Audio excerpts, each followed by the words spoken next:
আমি জাস্ট দুটো কথা বলবো বলে আমি আমার পলিটিক্যাল কথায় আসবো।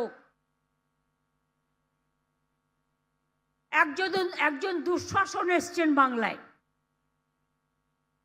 ভোট আসলে দুর্যোধন আর দুঃশাসনরা আসেন,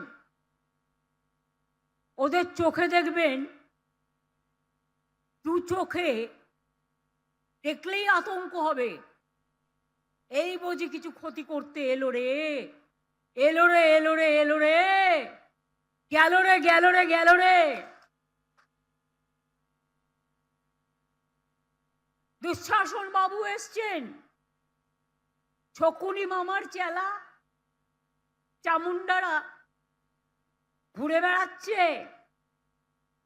আর বলে বেড়াচ্ছে বাংলায় নাকি 1.5 কোটি লোকের নাম বাদ যাবে। কেন? যারা সারা জীবন বাংলায় থেকেছে, বাংলায় তারা ভোটার। আজকে বলছেন মমতা ব্যানার্জি জমি দেয়নি।